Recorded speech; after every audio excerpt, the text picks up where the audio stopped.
For all its difficulties and all its problems and all the recent upheaval, the U.S. still has the most vibrant, the most potentially dynamic economy in the world. We can again be this huge engine of growth, be the country that everyone else wants to emulate, the place that competes with every business owner for the place to locate their business, if we simply can stop shooting ourselves in the foot.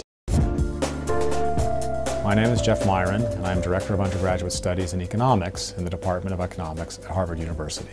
And I would like to offer my 3 preferred policy proposals for helping the U.S. economy grow and become vibrant again.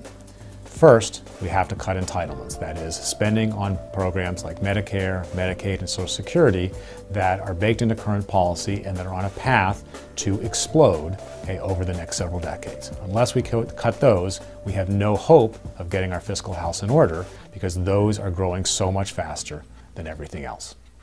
Second policy proposal is to freeze regulation. The Food and Drug Administration, the Federal Trade Commission, the Environmental Protection Agency, all these agencies, a huge alphabet soup in Washington, are issuing new regulations that affect businesses in the U.S. economy every single day. And it's not just that they're enforcing existing stuff, they're adding more and more and more new stuff. And that is crushing for businesses because they constantly spend their resources trying just to comply with all this new stuff being thrown at them rather than just making new products.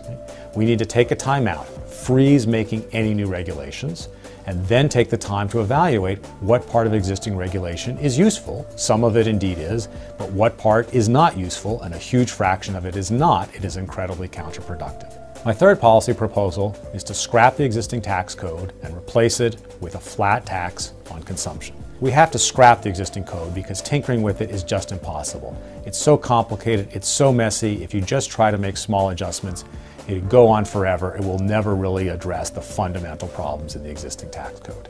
Second, we need to be taxing consumption, not income, because if we focus on taxing consumption, we will do a much better job of encouraging saving and investment in the U.S. economy, and that's crucial for productivity, for building factories, for doing research and development, for innovating, and that's what makes economies productive and fast-growing over the long haul.